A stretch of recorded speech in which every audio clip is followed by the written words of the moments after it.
Hola, ¿qué tal? Les saluda Isabel Cuervo y vengo a contarles lo siguiente. Tan solo el impacto de que un gobierno te informe que de un día para otro debes guardar encierro total porque un virus mortal anda recorriendo el planeta y puede llegar hasta tu hogar es suficiente causa para provocar un remesón psicológico. ¿Lo sentiste en 2020? Sí, claro que sí, seguramente. Ansiedad, confusión y miedo fueron los sentimientos más provocados en cualquier ser humano luego de enterarse que el coronavirus existía y que estaban cerrando la circulación de la población en varios países. Duda, incertidumbre y pensamientos suicidas fueron otros, pero la duda y la desobediencia estaban prohibidas. Prohibido cuestionar, prohibido desobedecer ordenanzas, prohibido preguntar. Esta sensación de dictadura inminente sobre tu realidad, de represión totalitaria, era nueva para muchos. Para quienes viven bajo gobiernos absolutistas, totalitarios y dictatoriales, tan solo eran unas ordenanzas más. Así que de un solo soplo, el mundo occidental, los ciudadanos de países libres probaron lo que era vivir bajo gobiernos dictatoriales. ¿Te gustó? A muchos sí, increíblemente bajo el sofisma de obedece porque te estoy cuidando, muchos pueden sentir que eso es la realidad. Y así fue, y así pasó. Las poblaciones se dividieron en obedientes al sistema y disidentes. Los primeros gozaban de la aprobación de gobiernos y organizaciones transnacionales, que son los mismos que dictaron las ordenanzas. Los segundos fueron los rechazados y difamados de negacionistas por simplemente cuestionar y cuestionarse, por pedir respuestas a dudas legítimas. Pero no hay nada mejor que un día detrás de otro para comprobar los hechos y los sucesos. El tiempo ha ido pasando y la data se ha ido filtrando hasta confirmar muchas de las afirmaciones que fueron llamadas y catalogadas como teorías de la conspiración. Tan solo una de ellas se refería a la posibilidad de que la salud física y mental sufriera aún más deterioro de aplicarse los encierros masivos prolongados, el bozal y el miedo inoculado. Hoy, en pleno 2022, ya encontramos secuelas del colapso del raciocinio, de lo que ha sido la abolición del pensamiento crítico. Por ejemplo, ante las nuevas y desafiantes realidades de distanciamiento físico, el trabajo y estudio desde casa o de plano, la negación del derecho de trabajar o ir a la escuela y la prohibición de reunión o contacto físico con seres queridos y amigos, pues la salud mental y el abuso de sustancias psicoactivas se disparó. Un metaanálisis realizado por investigadores canadienses demuestra que la crisis del COVID-19 dejó un considerable aumento en afecciones como depresión, ansiedad y trastorno postraumático. Los investigadores confirman que el trastorno por estrés postraumático creció un 22%, la ansiedad subió un 15% y la depresión se triplicó, alcanzando un aumento del 16%. Esto comparado con lo que habitualmente reporta la Organización Mundial de la Salud cada año. El análisis sostiene, además, que el insomnio acrecentado desde 2020 en la población mundial ha desencadenado cuadros severos de depresión e ideas suicidas. Para ahondar en este asunto de crisis de salud mental mundial, me di a la tarea de buscar a un experto que pudiera aclararme algunas dudas anexas. Pero como mi interés en la investigación iba más allá de lo meramente psicológico o psiquiátrico, quise consultar al doctor Uzcategui, quien cuenta también con altos estudios en antropología. Y esto fue lo que hablamos en preentrevista. Hoy vamos a hablar entonces, como habíamos planificado previamente, sobre la pandemia del 2022 que usted bien ha catalogado como la ansiedad. Bienvenido, cuénteme, doctor. Gracias, gracias Isabel. Bueno, tenemos una inmensa situación grave, grave, grave. ¿Por qué? Porque estamos en este momento en una situación emocional muy compleja, que es la ansiedad. Y por eso es que es prudente señalar algunos puntos acerca de la ansiedad. Pues si hablamos que es la pandemia del 2022, no hay nadie quien no esté vinculado a la ansiedad, porque es una pandemia muchísimo más gigantesca que la pandemia que generó el coronavirus. Y ustedes me dirán, pero ¿y por qué más gigantesca? Porque es que la proporción de personas que están vinculadas al problema de ansiedad es inmenso. Se considera que hay 400 millones de enfermos por ansiedad. Pero fíjense lo que les voy a contar. No vamos a hablar de los enfermos de ansiedad. Vamos a hablar de los que, además de enfermos, tienen problemas de ansiedad a través de síntomas, como por ejemplo angustia, aceleramiento, dificultad para la atención, irritabilidad. Y ya inmediatamente ustedes se darán cuenta de que la ansiedad es una situación extremadamente compleja y amplia, porque también vamos a hablar de los que tienen taquicardia, mareos, sudoración, vértigo, que también son manifestaciones de ansiedad. Y no necesariamente están integradas en ese paquete para hacer diagnóstico de un trastorno de ansiedad.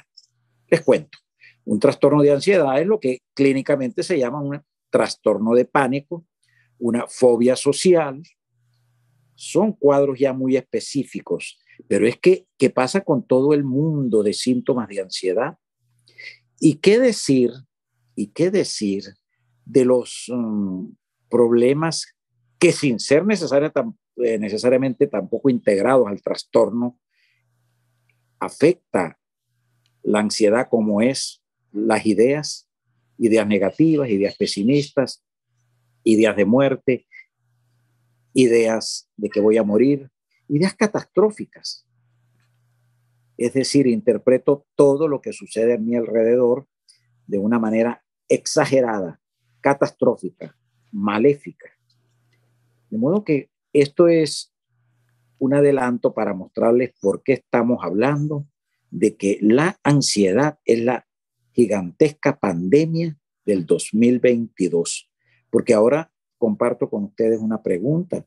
¿Quién de ustedes no ha tenido ansiedad? De cualquiera de estas manifestaciones. No hay una persona, porque la ansiedad está en todas partes. Se expresa en todas las dimensiones del humano. Se expresa en todas las relaciones también. Otro campo bien importante, las relaciones sociales.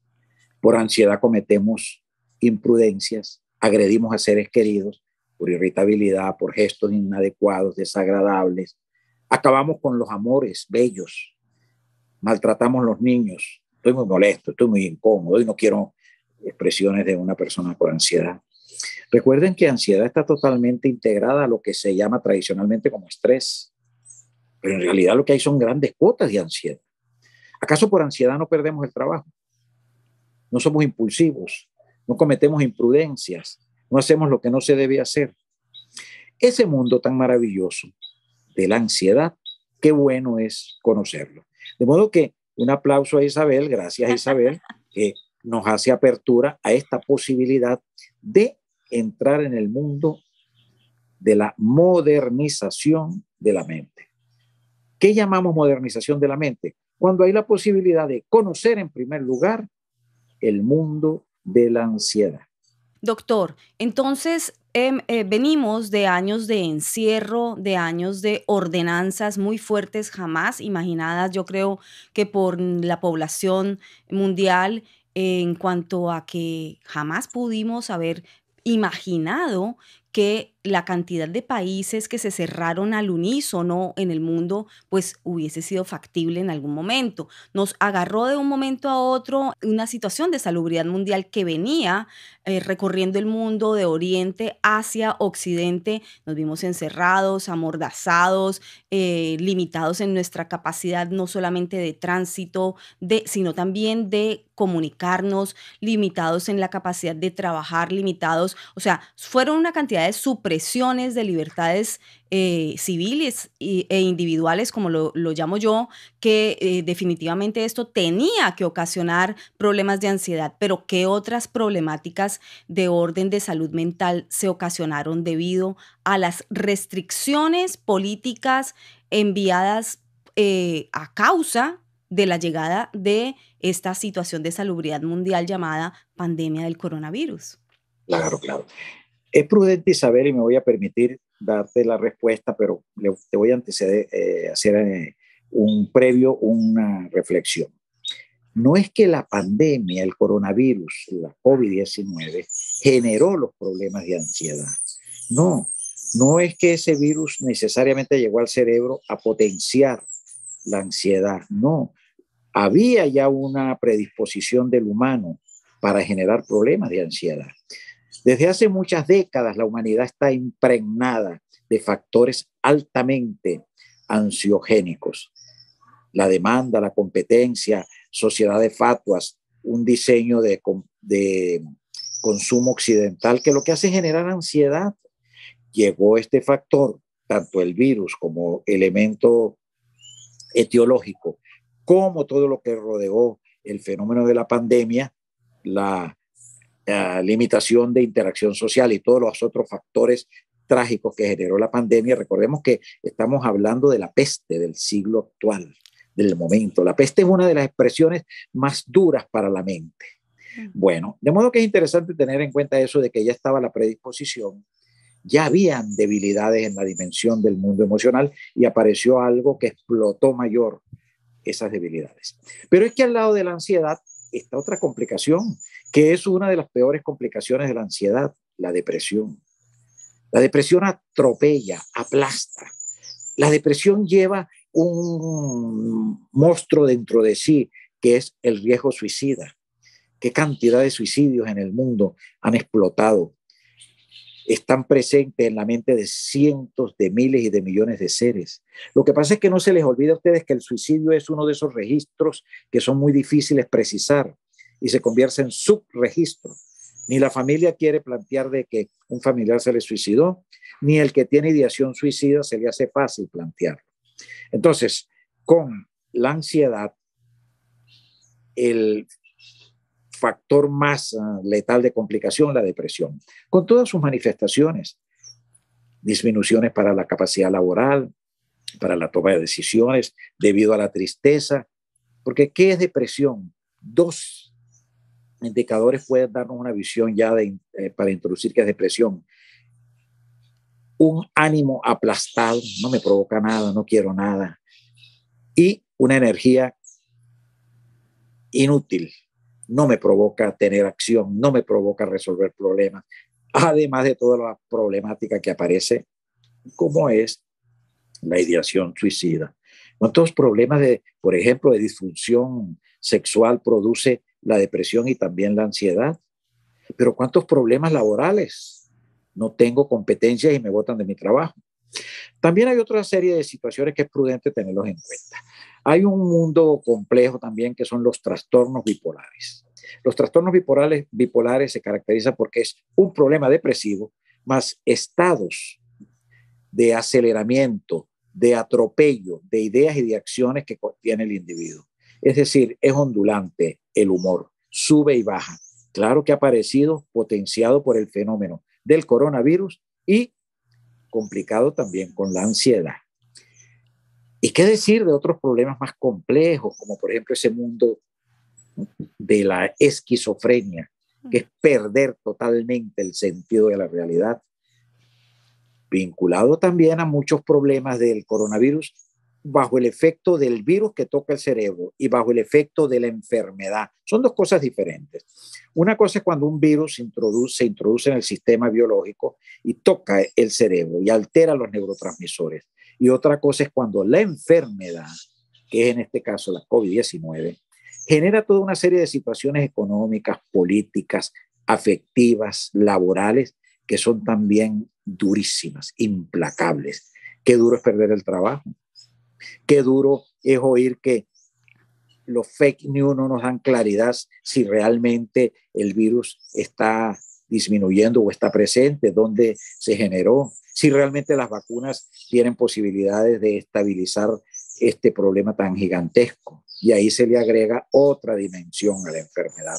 Novedosísima, claro está, la pandemia del fake news, la pandemia de la distorsión de los mensajes, el gigantesco drama que es tan grande que la Organización Mundial de la Salud hace aproximadamente año y medio planteó que era más grave la pandemia de las informaciones falsas que la pandemia del mismo virus, porque los efectos nefastos que estaba produciendo en la humanidad eran terribles.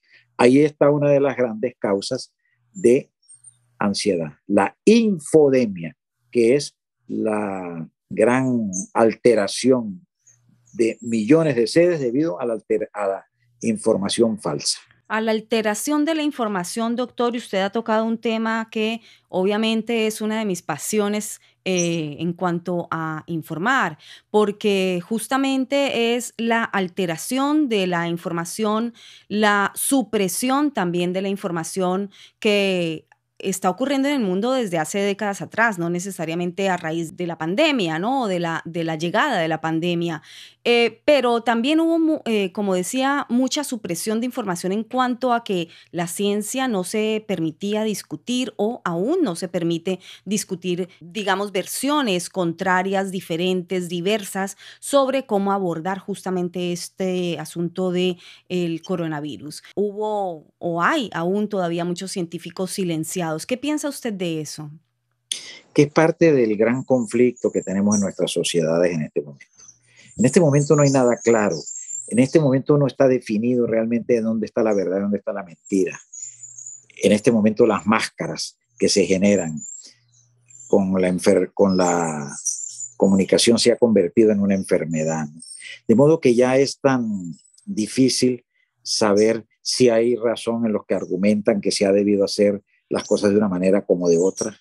Esto es muy útil y saber empezar a plantearlo y tener la capacidad reflexiva de que es la realidad en que vivimos, porque no hay nada más terapéutico que pisar la realidad, saber que tenemos esta tragedia, tanto comunicacional como vivencial, como existencial en este momento. ¿A quién creerle, sabe? ¿Es que acaso el mundo no está totalmente deformado por la comunicación? Hoy en día lo que se hace es informar, pero no generar conocimiento. Y la información genera una obnubilación, un aturdimiento terrible. ¿Acaso no está pasando con Ucrania y el conflicto con Rusia? ¿Acaso no pasa día a día las elecciones americanas? ¿Acaso no pasa en nuestros países con los conflictos, por ejemplo, en Latinoamérica, donde no se puede precisar ahora qué es verdad y qué es mentira? Donde el bombardeo de la confusión es tan grande que ningún sistema mental puede estar ajeno a tambalearse cuando hay tantas saetas dirigidas al sistema emocional, a la razón, al corazón. De modo que esa realidad tenemos que empezar a tener planteamientos muy modernos, terapéuticos. Quizás en algún momento podemos desarrollar algún programa sobre cuáles son las estrategias terapéuticas modernas para manejar la infodemia, el fake news, Sí, manejar la distorsión. y efectivamente, doctor, yo creo que lo estamos haciendo ahora porque los medios hegemónicos de comunicación, en mi concepto, han perdido ya ese interés en uno de los factores fundamentales del periodismo, que es la labor social. Olvidaron eso y hemos caído en lo que usted bien ha llamado la infodemia, una enfermedad de información malversada, mal informada, mal estructurada, tergiversada y muchas veces suprimida. Un estudio publicado a principios de noviembre del año pasado en The Lancet Psychiatry arrojó la siguiente data. Al 18% de las personas que contrajeron coronavirus en los Estados Unidos se les diagnosticó un problema de salud mental entre 14 y 90 días después de dar positivo al COVID-19.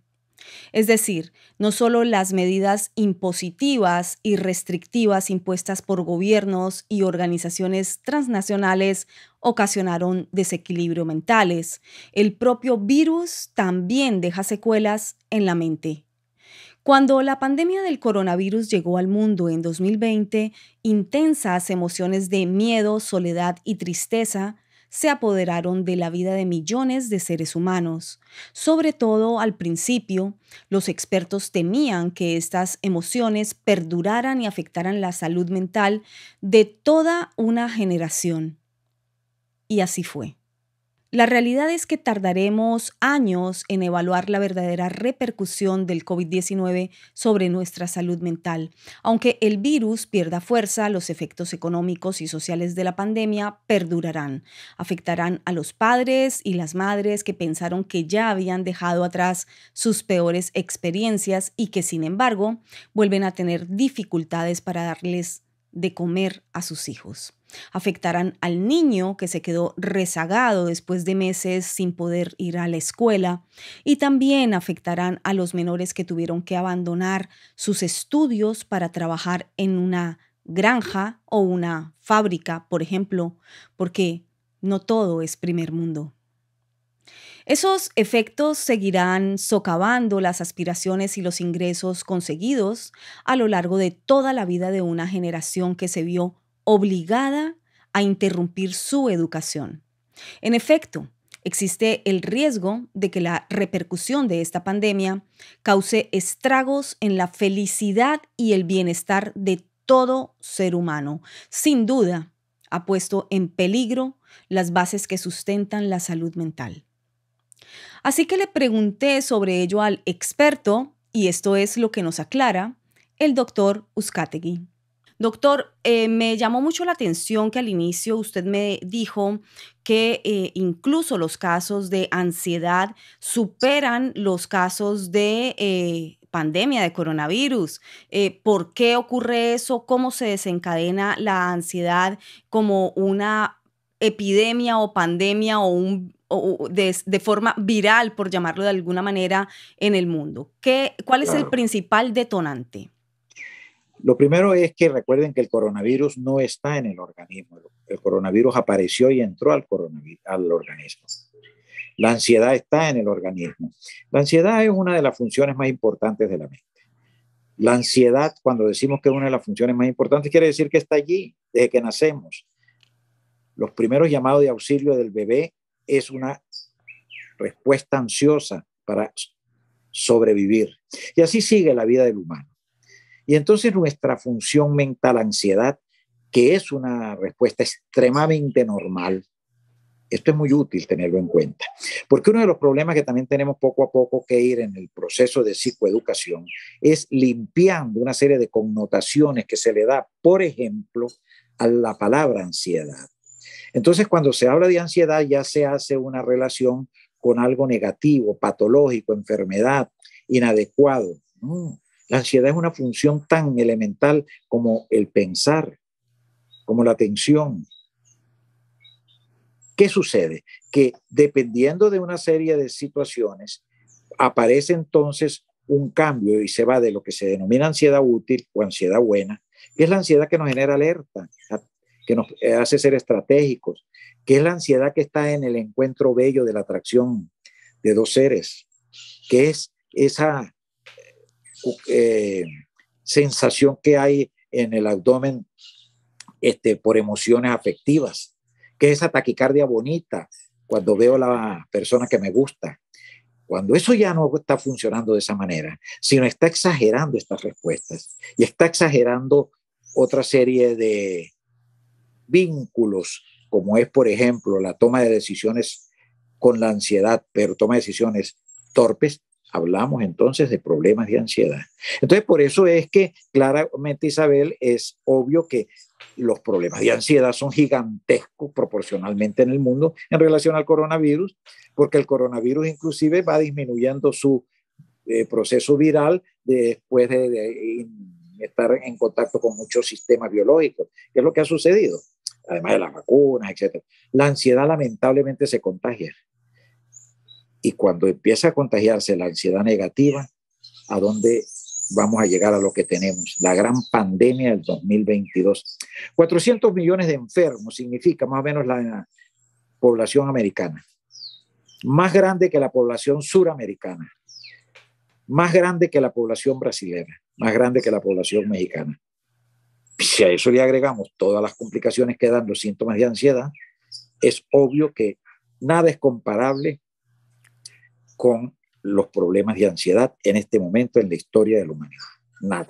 Pero ha nombrado usted algo supremamente interesante, doctor, el yin y el yang, lo llamaría yo, ¿no? O sea, la parte positiva también de esa sensación de ansiedad y que se ocasiona en el ser humano y despierta en él también una alarma, una alerta, una forma de reaccionar o unas sensaciones ante ciertos estímulos externos o que provengan de otro lugar que no sea el cuerpo propio para poder pues manejar las relaciones, los entornos, los resultados, los afectos. ¿En qué momento es que esta pandemia del 2022 se convierte en extremadamente peligrosa? La pandemia del 2022 se convierte de la ansiedad, me está preguntando, ¿no?, en extremadamente peligrosa, que es que crece desaforadamente. Como mencionábamos anteriormente, los problemas y la disposición a la ansiedad negativa está en el humano. Imaginémonos antes de la pandemia del coronavirus, 2 años y medio antes, 3 años. Claro que los problemas de ansiedad eran gigantescos, había por lo menos 270, 280 millones de enfermos ansiosos. Aparece el coronavirus con todos los elementos, tanto de virus que toca el cerebro como de enfermedad, porque la enfermedad son una serie de significados que tienen en la mente del humano ciertas patologías. Bueno, hay referencias muy interesantes. El SIDA fue uno, ¿no? Una cosa es el virus y otra cosa es lo que creaba culturalmente. En viejos tiempos la lepra. ¿Cuándo se convierte o cuándo agiganta el problema de ansiedad? Cuando aparece el coronavirus con todas sus complicaciones. Recordemos que el coronavirus tiene dos tipos de complicaciones. Una es la que genera el virus y otra la que genera la enfermedad, la COVID-19, con todos sus componentes. Ahí hay que agregarle pues la infodemia. Esto es lo que hace potenciar gigantescamente la ansiedad. No tenemos idea de la problemática que hay en el mundo. Hay registros cercanos, porque cada día crece más la ansiedad. Porque entonces a este vamos a agregarle que aparece otro elemento del apocalipsis, la guerra. No se esperaba, ¿no? Y apareció. Y aparece otro elemento del apocalipsis, la posibilidad de una explosión atómica. Y aparece otro elemento del apocalipsis, la muerte. Y entonces estamos en este andar terrible, además de otra serie de fenómenos típicos de nuestra sociedad actual. La corrupción, el narcopoder, el dinero, aterrador, porque el dinero ha convertido la mente del humano en estas épocas en un elemento altamente sensible para la ansiedad. Otro tema también muy interesante. Y si no, chequeemos, el dinero está presente en todo, en lo bueno y en lo malo, en lo sagrado y en lo profano, en la salud y en la enfermedad, en el amor y en el odio. De modo que es tan complejo, tantos elementos que en concreto que tenemos.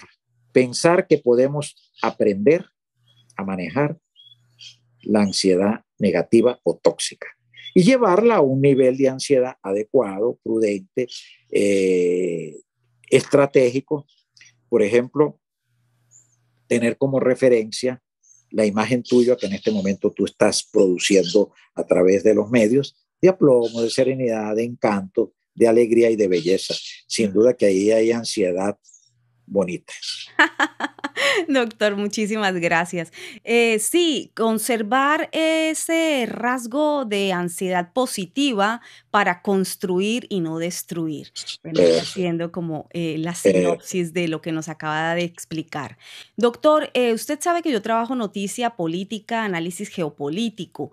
¿Qué tanta carga, digamos, impositiva tendría un gobierno, una dictadura, un gobierno totalitario, obviamente sobre los seres humanos que controla y que les produce una carga de ansiedad inmensa? Usted, por ejemplo, está en este momento dentro de Venezuela en un gobierno bastante complejo.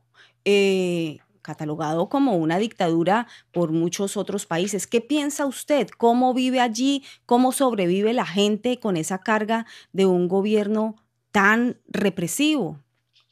En primer lugar, lo dijiste, resolviendo la ansiedad, porque una de las grandes estrategias que tienen los totalitarios en la historia de la humanidad, desde Nerón, pasando por todos los monstruos que hemos tenido, es que son muy hábiles, son expertos en crear miedo y ansiedad. El terror es una de las grandes herramientas de los totalitarios, sin duda. Hoy en día se ha perfeccionado mucho la creación de la ansiedad, además de los tradicionales esquemas para generar ansiedad, del terror, a través de los mensajes que generan, de las armas, de la opresión. Hay, por ejemplo, un formato peligrosísimo para generar ansiedad, que es la inocencia psicológica colectiva. Es una forma de crear un estado de parálisis, de dependencia, a través de estrategias muy bien pensadas, muy elaboradas. Por eso se llama inocencia psicológica colectiva. Como por ejemplo, aquí en Venezuela ahorita tenemos un fenómeno, quiero mostrártelo porque veo que estás interesada en cosas de psicopolítica, pero vamos a ir a cosas muy modernas. Hay aparentemente una reactivación económica. ¿Realmente eso es cierto? ¿O es fomentar la inocencia psicológica colectiva con fines obviamente políticos? Y es lo que han hecho y son los modelos modernos de la política mundial. Los americanos tienen mucha experiencia en ello, con una serie de personajes. Lo manejan muy bien. Son las grandes empresas y organizaciones del mundo para manejar a los pueblos a través de la ansiedad. Porque en la inocencia política, en la inocencia psicológica colectiva, hay un factor estratégico para crear ansiedad y hacer creer y convertir en un creyente torpe a la ciudadanía. Y convertirla en rehenes, entonces, de lo que quieran hacer con ellos a Claro, través, tal porque vez, de una ingeniería social. 100%, Isabel, 100%. Acuérdate que no hay nada más peligroso que la ansiedad porque nos inhabilita, nos vuelve pequeños, la ansiedad tóxica, claro está, pequeños, dependientes, absurdos, miedosos. Y no se puede controlar, está por encima de las circunstancias del individuo, a no ser que tenga entrenamiento, a no ser que tenga estrategias. Grandes estrategias sociales sí existen, claro está, y se han dado, ¿no?, para ayudar a las comunidades, a los ciudadanos a que resuelvan sus problemas de ansiedad. ¿Cómo se da cuenta uno, como ser humano, que está siendo víctima de una dictadura, de un tirano, por medio de manipulación psicológica? Bueno, no es fácil, porque si no se está en un formato que tiene todas las características de tiranía, ¿verdad? Donde hay opresión, donde hay persecución, donde hay terror, si no se está en una sociedad que se mueve dentro de los esquemas de referencias democráticas, no es fácil porque eso forma parte del humano, Isabel. También es prudente no caer en esa ingenuidad de que hay sociedades que no tienen esto. No hay una sola sociedad en la historia de la humanidad que no maneje la inocencia psicológica colectiva. Lo que hay es que entender que, ojo, no se convierte en la referencia, que haya una contraposición que son las leyes. Claro, ahorita hay un pastel gigantesco en la humanidad porque las leyes están metidas en la creación de estos problemas, pero por lo menos conocerlo. Mira, la herramienta terapéutica más importante que en este momento tenemos el humano es que el conocimiento de cómo estamos funcionando y en qué tipo de sociedad vivimos. Sí, porque usted lo ha nombrado, es decir, pululan en este momento lo que yo llamaría las dictocracias, ¿no? Las dictaduras con apariencia de democracia. Entonces, esto generaría aún más esa inocencia colectiva, esa inocencia en las masas, en la población y la hace más vulnerable y manipulable, diría yo. Para que sepas qué es la inocencia psicológica colectiva y qué están preparando hacer en Davos dentro de pocos días en el Foro Económico Mundial, pues con respecto a la salud mental en el mundo, mañana regreso con más información al respecto. Por hoy, ahí te lo dejo. Recuerda que Isabel Cuervo es periodismo de compromiso con la sociedad y con la búsqueda de la verdad, porque Isabel Cuervo siempre te dice lo que los medios callan.